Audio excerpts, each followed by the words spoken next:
Meus cumprimentos à apresentação agora de um tema importantíssimo. Eu vou falar sobre as inteligências. Até determinado tempo da história, a inteligência era uma só.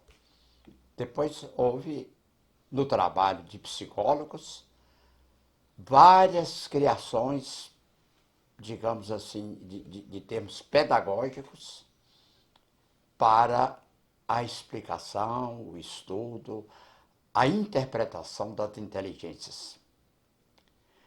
Então, 1905, quer dizer que há quase mais de um século, Alfred Binet criou o QI, que é a capacidade intelectual, o quociente intelectual. 1980, está vendo aí, 75 anos depois, o QI de Howard Gardner, que ele chamou de inteligências múltiplas. Então, não é uma inteligência, são muitas as inteligências. Em verdade, 7 inteligências. 15 anos depois, 1995, o que é Daniel Goldman, que é o quociente emocional, inteligência emocional, destacando o papel da mulher, que tem a inteligência emocional bem mais à frente do que a masculina. 5 anos depois, 2000, quer dizer, 21 anos atrás, o QS é de Dana Rosa, inteligência espiritual, o quociente espiritual. Então, você está vendo aí, 1980, 1995, 2000. Então, as inteligências, o estudo, a forma de interpretar, tem muitas mudanças. Vamos ver o QI de 1905. Competências lógico, matemática e linguística. É o teste para medir a capacidade intelectual. Então, lógico, matemática e linguística. É a medição intelectual. Depois, as inteligências múltiplas, está aí lógico, matemática, linguística, musical, interpessoal, intrapessoal, pictórico espacial e cinético corporal. São 7. Matemática, linguística, musical, a pictórico espacial das figuras e do espaço e a do movimento do corpo.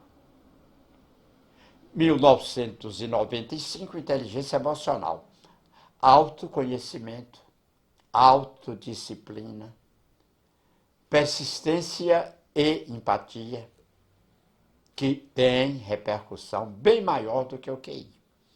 Então, está aí complicando a coisa, mas uma análise bem mais completa.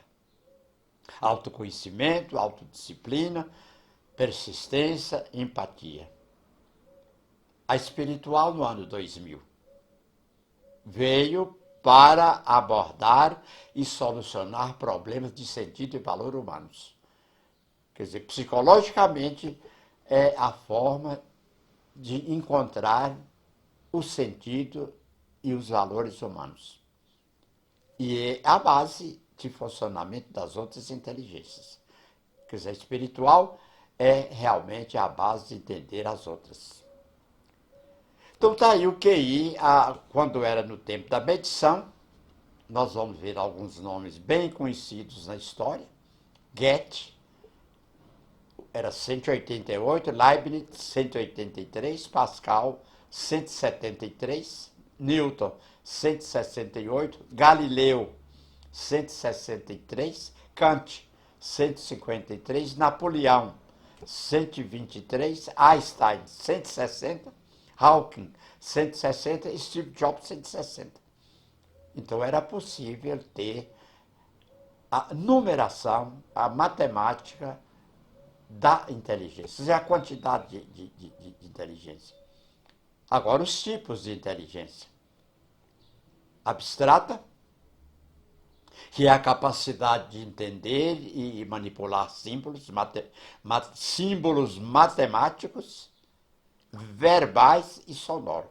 Então, a inteligência abstrata, capacidade de entender e manipular símbolos matemáticos, verbais e sonoros. Concreta, capacidade de entender e manipular objetos. Quer dizer, a inteligência para o que já é concreto. Manipular e entender. Social, capacidade de compreender os outros e de se relacionar com eles. Viver em sociedade, viver em conjunto, em grupo.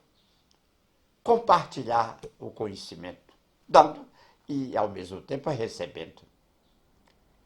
Verbal, forma de inteligência que manifesta na pessoa que domina os vocábulos, quer dizer, o domínio do vocabulário da língua.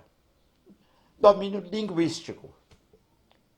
E sabe a ordem das palavras desenvolvida pelos oradores. Quer dizer, que essa inteligência verbal é a produção e compreensão das palavras e dos seus significados. Inteligência lógica. Inteligência medida e normatizada. Raciocínio analítico. Observada principalmente nos cientistas, advogados e matemáticos. Quer dizer, a palavra tem que ser lógica, ela pode ser normatizada, medida. Ela é formal.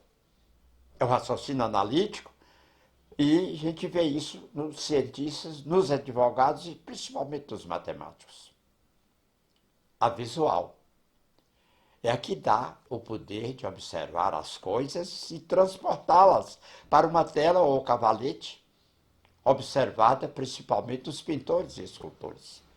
Então, é ver e ser capaz de reproduzir, de transportar de uma parte para outra, principalmente na pintura e na escultura. Corporal. Inteligência que faz com que as pessoas sintonizem o corpo com a mente. Sintonia corpo-mente. O rei Pelé, segundo dizem os críticos que mais conheciam de perto, diziam que ele, dos 22 jogadores em campo, ele sabia a posição e como é que estavam os outros 21. Sabia a questão da luz, a questão da velocidade do vento, a tendência da bola. Sabia tudo. Além de manejar o corpo de todas as formas. A musical. Característica dos músicos que dá a facilidade de ouvir e reproduzir padrões e ritmos musicais diferentes. Então, ouve e reproduz padrões e ritmos musicais. A interpessoal é a que dá ao profissional a condição de entender e relacionar-se com grupos, entendendo os outros e motivando-os. Interpessoal, entre pessoas, umas com as outras. A nossa ação em grupo, em conjunto. A intra, uma é inter, entre pessoas, a outra é intra, dentro, intrapessoal. É a sabedoria, é a habilidade que temos de conhecer o interior das pessoas. Entrar no o conhecimento entrando nas pessoas, entrando diretamente nos assuntos. A prática é a capacidade que as pessoas têm de resolver os problemas do dia a dia, inerentes àqueles que sabem montar e desmontar equipamentos, até mesmo sem ler o manual, usando apenas o bom senso. Então, é a inteligência prática, resolver problemas do dia a dia, montar e desmontar equipamentos. E, no nosso caso de brasileiro, normalmente sem ler o manual. É muito difícil um brasileiro ler o manual. Fazer Tudo na prática usando apenas o bom senso. Agora, um momento importante: como desenvolver as inteligências? E agora nós já estamos na fase de empregar melhor o que nós temos de inteligência. Conhecer novas pessoas e manter-se em contato com elas. Unir-se a uma organização. Ouvir de forma ativa um amigo por algum tempo, todos os dias. Então, tá vendo aí? Para desenvolver a inteligência, nós precisamos conhecer novas pessoas e manter contato com elas. Unir-se a uma organização, quer dizer, aprender aquela língua, o dialeto daquela organização. E esporte, religião, serviço público, clubes de serviço, organizações filantrópicas ou filosóficas. Mas é uma forma de sempre estarmos em contato com as novidades. A intrapessoal, dentro de nós. Reservar diariamente um tempo para ficar consigo mesmo, em silêncio. Refletir sobre as próprias reações e emoções. Ler livros sobre psicologia ou biografias de grandes personalidades. Então nós temos que ter esse momento diariamente. Diariamente. Tipos de inteligências. Emocional, nós já falamos desde o início. Emocional, que é o que é. Nova categoria da inteligência social, que inclui as inteligências interpessoal e intrapessoal. Quer dizer, é um lado, os dois lados do balcão, digamos assim, do comércio. O vendedor conhece o freguês sabe o que ele quer e o que ele deve querer. E o que ele resolve levar. Então, emocional, muito mais feminina do que masculina. Nova categoria da inteligência social, que inclui as inteligências inter e intrapessoal. Emocional. Prestar atenção nas outras pessoas, suas reações e expressões corporais, para aprender a ler o que elas estão sentindo. Digamos assim, inteligência de leitura das pessoas. Das pessoas. Isso no comércio é onde ela é empregada com mais segurança. O vendedor sabe sobre o cliente só em olhar para ele ligeiramente. Procurar controlar as emoções, cultivar o otimismo e formular planos para vencer obstáculos. Tipos de inteligência ainda. Espiritual. É o QS. Está ligado à necessidade do ser humano de encontrar o sentido da vida. Então, quando nós procuramos o nosso sentido de viver e conviver, por que estamos aqui na romagem terrena, qual é ou deve ser o nosso papel? Isso aí da inteligência espiritual. Aumentar a autoconsciência por meio da meditação ou da leitura de poemas ou trechos de livros que o emocionaram. Refletir sobre seus desejos e o que há por trás deles. Então é um bom exemplo que eu dou, é sobre as mães. A mãe é o símbolo da inteligência. Então quando a gente quer procurar o que realmente é inteligência, vamos pensar nas mães, nas mulheres que tiveram e que criam seus filhos. Está aí uma figura muito interessante, dando o seio ao filhinho, e mais como modelo de gestão. O que uma mãe tem? Intuição e bom senso. Liderança natural e com respeito. Confiança, habilidade. Papel de gerenciar e monitorar. Não deixa que líderes fortes tomem o lugar dos fracos. Está aí um papel da mãe. O filho mais necessitado, que tem mais problema, é a quem ela mais se dedica. Quer dizer, os fortes não tomem o lugar dos fracos. As mães sabem celebrar o sucesso e consolar na derrota. Os pais nem sempre, mas as mães sim. São incentivadoras e têm respostas na ponta da língua. A mãe dá a resposta na hora. Ensinam a tomar decisões. Regulam a ética. Não a mãe que ensina alguma coisa errada ao filho. É a ética pura e sempre. Tem preocupações sociais e morais, ecológicas, como contribuição ao mundo. Sempre a mãe sabe onde o filho, com quem está, onde foi, para que foi. Dê uma notícia. Questão moral, nenhuma mãe dá conselho errado. A questão da ecologia é papel da mãe ensinar a respeitar a natureza e contribuir para o aperfeiçoamento do mundo. Mães evitam erros e são guardiães da integridade. Esse texto é de Rhonda Abrams. Está aí uma rosa muito bonita, Maria Santíssima com o Menino Jesus. É uma das pinturas mais bonitas. Olha a inocência, olha a tranquilidade, a confiança da criança na mãe.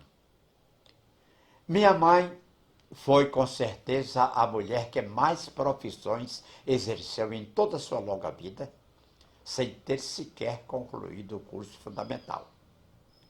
Tudo que ela aprendeu foi nas 4 séries que cursou quando criança. Contudo, era de uma sabedoria sem par. Descobri que minha mãe era uma decoradora de grandes qualidades. E à medida que eu crescia e observava que ela sempre tinha um local no melhor móvel da casa para as pequenas coisas que fazíamos na escola, meu irmão e eu. Em nossa casa nunca faltou espaço para colocar os quadrinhos, os desenhos, os nossos ensaios de escultura em barro tosco. Tudo ganhava um espaço privilegiado. E tudo ficava lindo no lugar que ela colocava. Descobri que minha mãe era uma diplomata formada na melhor escola do mundo, o nosso lar. Todas as vezes que ela resolvia os pequenos conflitos entre meu irmão e eu. Fosse a disputa pela bicicleta, pela bola, pelo último bocado de torta, de forma elegantemente diplomática, ela conseguia resolver. E a solução, embora pudesse não agradar os dois, era sempre a mais viável, correta, honesta e ponderada. Descobri que minha mãe era uma escritora de raro dom quando eu precisava colocar no papel as ideias desencontradas de minha cabecinha infantil. Ela me fazia dizer em voz alta as minhas ideias e depois ia me auxiliando a juntar as sílabas, compor as palavras, as frases, para que a redação saísse a contento. Descobri que minha mãe era enfermeira com menção honrosa toda vez que meu irmão e eu nos machucávamos. Depois passava o produto antisséptico e sabia exatamente quando devia usar um pequeno band-aid, o curativo ou a faixa de gás, o esparadrapo. Descobri que minha mãe cursara a mais famosa faculdade de psicologia quando ela conseguia apenas com um olhar, descobrir a arte que tínhamos acabado de aprontar, o vaso que tínhamos quebrado. E depois, na adolescência, o namoro desatado, a frustração de um passeio que não deu certo, um desentendimento na escola. Era uma analista perfeita. Sabia sentar-se e ouvir e ouvir.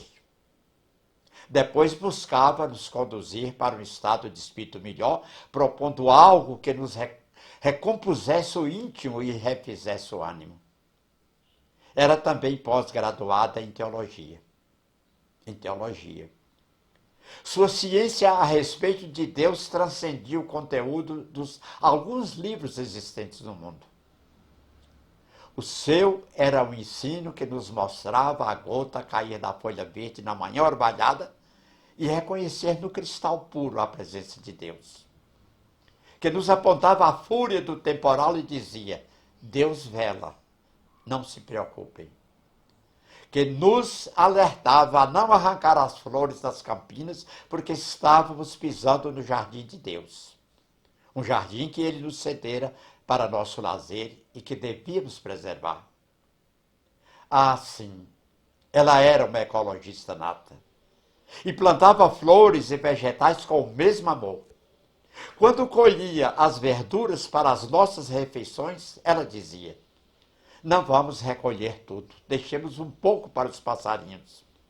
Eles alegram o nosso dia e merecem o seu salário.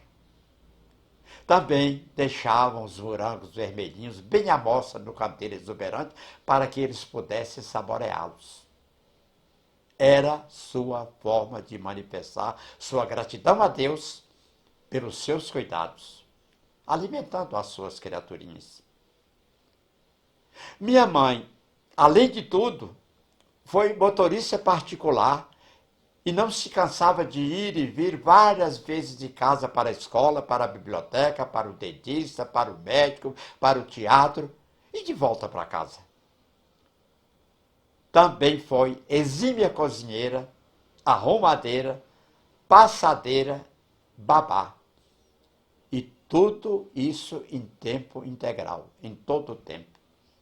Então, terminando, uma homenagem à minha mãe, a todas as mães, às suas mães, vamos dizer: minha mãe, meu anjo de guarda.